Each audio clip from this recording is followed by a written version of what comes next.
Parole. Merci, Monsieur le Président. Monsieur le Président, mes chers collègues, nous sommes donc saisis en deuxième lecture du projet de loi habilitant le gouvernement à simplifier et sécuriser la vie des entreprises qui a été modifié par le Sénat. Je ne reviendrai pas sur l'objet de ce texte que notre commission a examiné il y a quelques semaines. Je me contenterai de dire un mot au sujet de l'accélération du calendrier d'examen de ce texte avant de vous résumer les principales modifications qui lui ont été apportées par le Sénat. Comme vous le savez, il était initialement prévu que ce texte soit examiné par une commission mixte paritaire cet après-midi.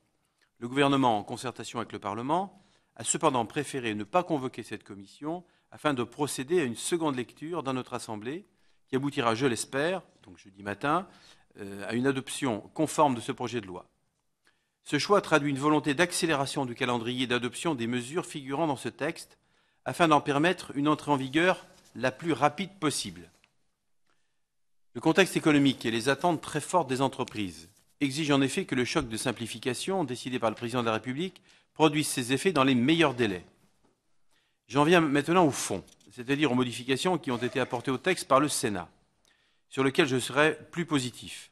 6 articles ont été adoptés conformes par le Sénat. S'agissant de ceux qui restent en discussion, les modifications apportées me semblent pouvoir être approuvées sans difficulté.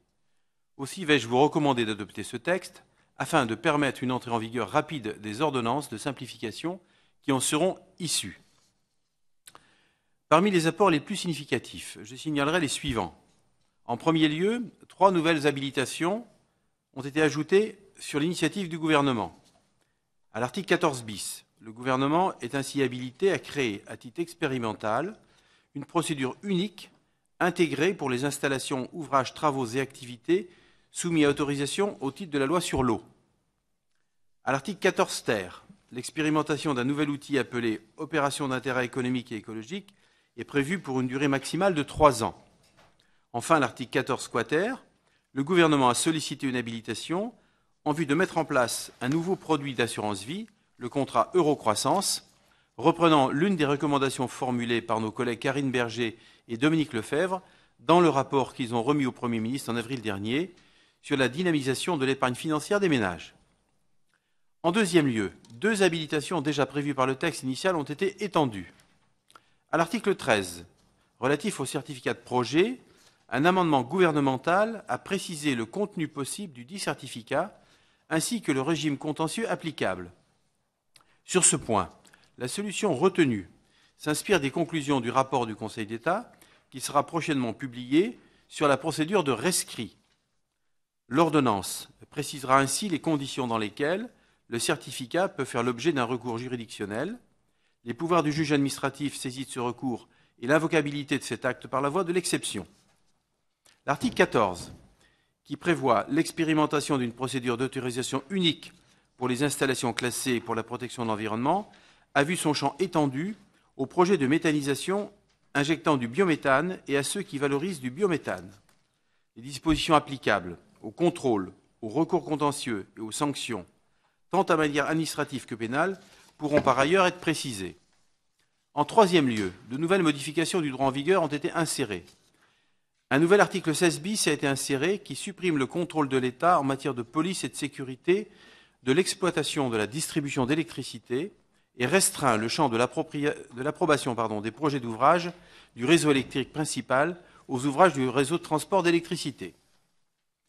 Un nouvel article 22, enfin, supprime le mot « physique » à l'article 706-14 du Code de procédure pénale afin d'étendre aux personnes morales la possibilité d'obtenir le paiement de dommages et intérêts sur les biens du débiteur ayant fait l'objet d'une confiscation pénale définitive, disposition qui n'avait pas été prévue par la loi du 9 juillet 2010 que pour les personnes disposition qui avait été prévue par la loi du 9 juillet 2010 que pour les personnes physiques. Enfin, des articles modifiant des dispositions du droit en vigueur ont été modifiés par le Sénat. À l'article 9, l'assouplissement des obligations de publication des informations à caractère social et environnemental pesant sur les établissements de crédit et les mutuelles a été étendu par cohérence aux institutions de prévoyance. À l'article 16, les emballages ménagers en verre ont été exclus du dispositif prévu par l'article L. 541-10-5 du Code de l'environnement, prévoyant une signalétique commune informant le consommateur que le produit concerné relève d'une consigne de tri par l'apposition du logo dit Triman, Pour le verre, il existe en effet déjà depuis de nombreuses années un système de collecte et de recyclage, et le caractère recyclable de ce matériau est bien connu aujourd'hui des consommateurs français. L'apport de ce logo sur ces produits présenterait en effet un intérêt limité.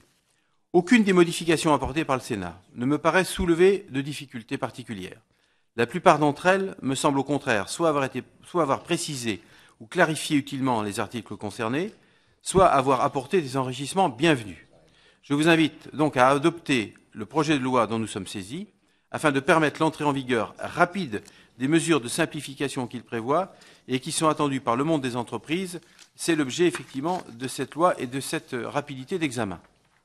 Voilà, Monsieur le Président, ce que je pouvais vous dire sur ce texte. Mais ça me paraissait bien, Monsieur le rapporteur. L'esprit était clair, la parole était fluide et les propos étaient concis. Je vous suggère donc de regarder les différents amendements qui ont été déposés par nos collègues qui visent à étendre un certain nombre de dérogations. Alors, je soumets d'abord au